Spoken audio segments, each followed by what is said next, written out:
त्वामशरणगतिं किञ्चिदन्यं न जाने। ऐश्वर्यं ते महिमजलधेः सन्धृतानन्तशक्ते। विज्ञातुं कः कथमिह विभो शक्यते जीवबुद्ध्या। ये तु प्रेम्णा प्रणति परमास्त्वत्पदं संश्रयन्ते। तैर्दृष्टस्ते प्रतिममहिमा त्वत्कृपालोकदीप्त्या।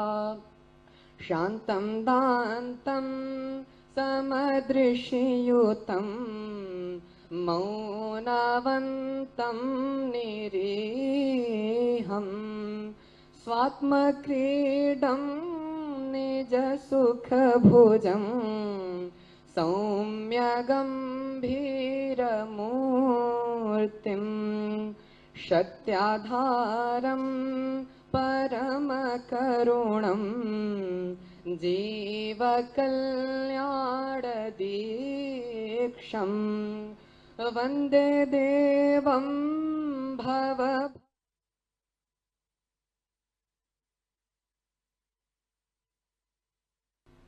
और यही तो भारतीय मनीषा कहती थी। समस्या दुनिया को नहीं थी, समस्या तो हमारे अपने लोगों को थी। यही तो कहा था हमारे लोगों ने। इसी बात के लिए हमारे ऋषियों ने कहा था कि मानो तो गंगा मैया है, न मानो तो बहता पानी है। और जब हमने विश्वास किया, हमने उसको महत्व दिया, स्वयं वहां पर आकर के देश के प्रधानमंत्री मां गंगा की आरती उतार करके जल का आचमन किए, पूरी दुनिया टूट पड़ी, प्रयागराज आने को उतावली हो गई।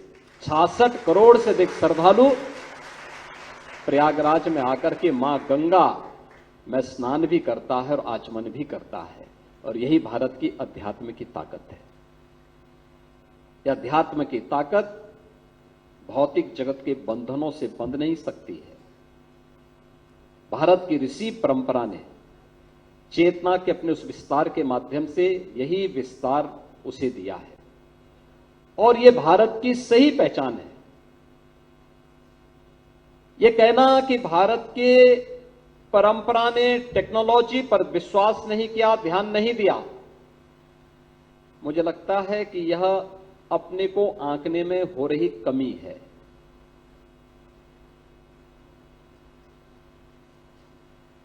जब दुनिया अंधकार में रह रही थी, तब 5000 वर्ष पहले हमारी ऋषि भारत की ज्ञान की विधा को संहिताबद्ध कर रहे थे। याद करिए, हम भगवान वेद व्यास का स्मरण करते हैं। प्रतिवर्ष गुरु पूर्णिमा का आयोजन पूरी भव्यता के साथ करते हैं।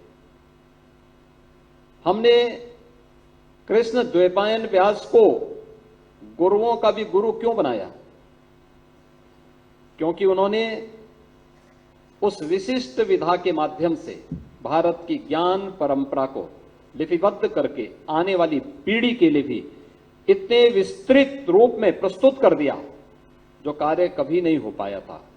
श्रवण परंपरा से, गुरु शिष्य की परंपरा से अलग हट करके भी अगर कोई इसके बारे में जानने का इच्छुक है तो हम उसको संहिताबद्ध रूप से इसे प्रस्तुत करेंगे, उसको देंगे। और भारत ने अपनी ज्ञान की पूरी परंपरा को, दुनिया के अंदर ज्ञान की इस पूरी परंपरा को, महाभारत इस बात की घोषणा कर सकता है कि धर्म, अर्थ, काम और मोक्ष जो ये चार मानवीय पुरुषार्थ हैं, इनसे जुड़ा हुआ जो कुछ भी इस ग्रंथ में है वही दुनिया में है। जो इसमें नहीं वो दुनिया में कहीं नहीं है। दुनिया का कोई दूसरा ग्रंथ इस प्रकार की घोषणा नहीं कर सकता है जो महाभारत कर चुका है। केवल इस भौतिक जगत ही नहीं, ब्रह्मांड के उन ज्ञान के रहस्यों के बारे में अगर आपको जानना है तो भारत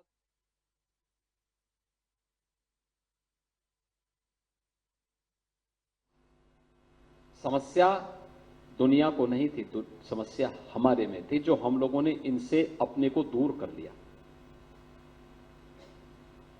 और परिणाम हमारे सामने है। जो दुनिया हमारे पीछे भागती थी, हम उस दुनिया के पीछे भागने लग गए। आपने बदलते हुए भारतवर्ष को देखा।